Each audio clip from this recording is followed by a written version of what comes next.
اس لیے اس میں دخل نہیں دے سکتی کیونکہ جو کروڑوں سمپتیاں پوری دنیا میں ہیں یا ہمارے دیش میں جو وقف کی سمپتیاں ہیں وہ کسی سے بھیک میں ہم نے نہیں مانگی ہیں، وہ بڑی بڑی جائیدادیں مسلمانوں نے اپنے اللہ کے عشق میں، اپنے رسول کے عشق میں ان کو اپنے رب کے نام پہ وقف کر دیا کہ ان کی آمدنی سے رب اور رسول کے دین کا کام ہوگا، ان کی آمدنی سے غریبوں کی بھلائی کی جائے گی۔ اس میں کسی کا دخل نہیں ہے، عشق و محبت کی داستان ہے۔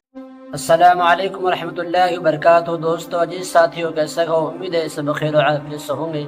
دوستو وقف بل کو لے کر مولانا عثمان لدھیانوی جو پنجاب کے شاہی امام ہیں، ان کا بہت ہی زبردست اور بہت ہی بہترین بیان آیا ہے جو ہر مسلمان کو سننا لازمی ضروری ہے۔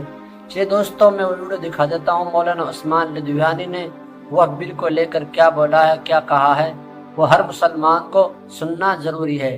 چلیے دوستو ویڈیو میں آپ کو دکھاتا ہوں۔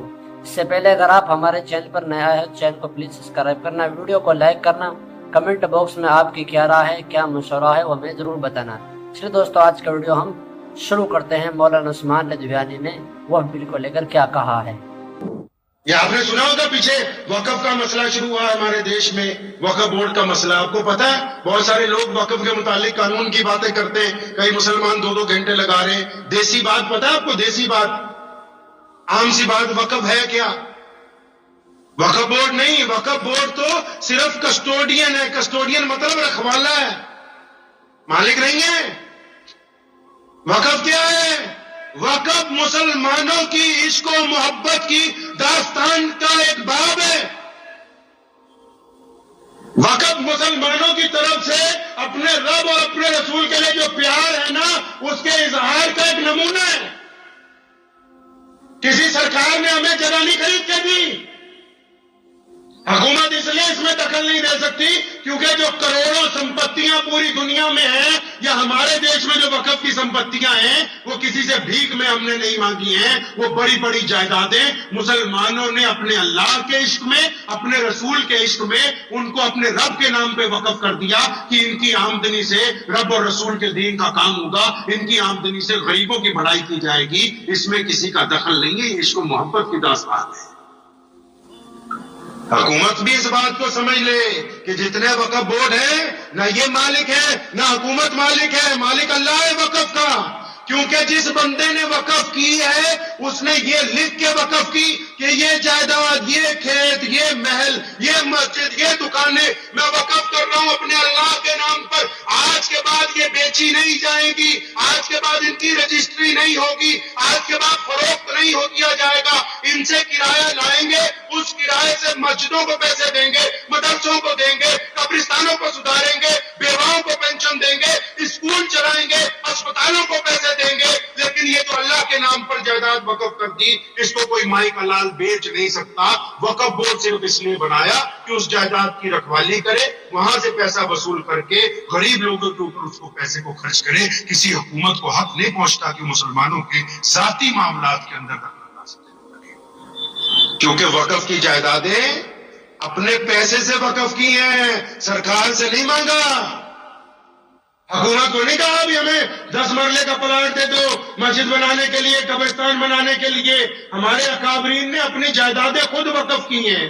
اب کسی کی رجسٹری ہو، کسی کی اولاد کے نام ہو، کوئی بندہ اپنی جائیداد کسی کو دے دے، کل کو حکومت کہے جی ہم اس میں دخل دیں گے، نہیں بھائی، جس نے پیسہ لگایا، جس نے قیمت لگائی وہ اسی کی ہے۔ اب جس کو اس کا مالک بنا دیا تو وہی مالک اس جائیداد کا مالک ہے، کوئی دوسرا بندہ مالک نہیں بن سکتا ہے اس کا۔ متولی نہیں مالک بن سکتے، ان میں نہیں اتنی ہمت کی وقف کی جائیداد کو بیچ کے دکھا دیں۔ وقف بورڈ نہیں رجسٹری کروا سکتا، باقیوں کو تو چھوڑو، جو اس کے رکھوالے ہیں ان کے ہاتھ بھی باندھے گئے ہیں کہ خبردار اپنی حدود کے اندر رہنا، اپنی حدود سے تجاوز کرنے کی کوشش نہ کرو، کیونکہ یہ اللہ کے نام پر رکھی گئی شے ہے۔ تو یہ رکھی کیوں؟ اندازہ تو لگاؤ کیسے لوگ ہوں گے۔ آج بھی بہت سارے لوگ ہیں ماشاءاللہ، بہت سارے لوگ آتے ہیں اپنی جائیداد کی رجسٹری لے کے کہ 500 گز کا پلاٹ ہے مسجد کے لیے ہم نے وقف کرنا ہے، یہ 1000 گز کا پلاٹ ہے مدرسے کے لیے وقف کرنا ہے۔ یہ ان کی محبت ہی تو ہے اپنے رب اور رسول کے ساتھ۔ کہ ابھی کسی گستاخ نے نبی علیہ السلام کی شان میں بے ادبی کی. بے ادبی کرنے والے ہمیشہ یہ سمجھتے ہیں نعوذ باللہ کہ شاید ہماری بے ادبی کی وجہ سے اسلام کمزور ہوگا, کہ شاید ہماری بے ادبی کی وجہ سے اسلام کو نقصان پہنچے گا. یاد رکھو محمد رسول اللہ صلی اللہ علیہ وسلم کی شان و عظمت اتنی بلند ہے کہ کائنات کا کوئی آدمی کچھ بھی کر لے, وہ نبی علیہ السلام کی شان میں بے ادبی نہیں کرتا, بلکہ وہ اپنی اصلیت کا, اپنے اندر چھپی ہوئی گندگی کا اظہار کرتا ہے. وہ نبی کی شان میں بے ادبی نہیں کر سکتا. پیغمبر نبی علیہ السلام کی جو ذات گرامی ہے, نبی علیہ السلام کا جو معیار ہے کائنات میں, اللہ نے خود کہہ دیا کہ آپ کو رحمت للعالمین بنا کے بھیجا.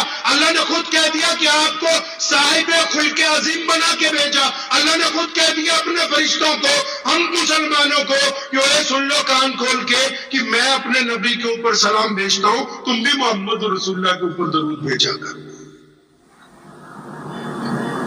اس بات کو ذہن نشین کر لیں. اسلام کی یہ تاریخ ہے, نبی علیہ السلام کی حیات پاک کا یہ اتہاس ہے پوری کائنات میں. دیکھو تو صحیح کتنی خوبصورت تاریخ ہے یہ. نبی علیہ السلام مکہ المکرمہ میں ہے, ابو جہل پیچھے پیچھے, نبی علیہ السلام مدینہ منورہ میں پہنچے, یہودی پیچھے پیچھے, نبی علیہ السلام کا دین عرب سے باہر پہنچا, کیسر و کسرا پیچھے پیچھے, نبی علیہ السلام کا دین آگے تاشکند و بخارا میں پہنچا, فرانس کے بڑے بڑے بادشاہ پیچھے پیچھے. آج نبی کا دین پوری کائنات میں ہے, آج بھی دنیا کی ساری حکومتیں پیچھے ہیں, محمد رسول اللہ کا دین سب سے آگے.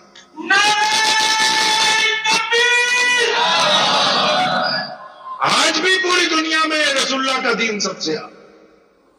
اور کیا اس سے بہترین سچائی چاہیے کہ جس نبی علیہ السلام کو نعوذ باللہ روکنے کے لیے مکہ کے گورنر نے, وہاں کی حکومت نے زور لگایا, اور پھر پورے عرب کے لوگ اکٹھے ہو کے بدر کے میدان میں نبی علیہ السلام کے خلاف پہنچے, احد میں پہنچے, حنین میں پہنچے, یرموک میں ہمارے خلاف لڑے, کیسر و کسرا نے میدان کے اندر آیا, رینالڈ اپنے ساتھ ہزار کی عظمت کو نہ مانتا ہو.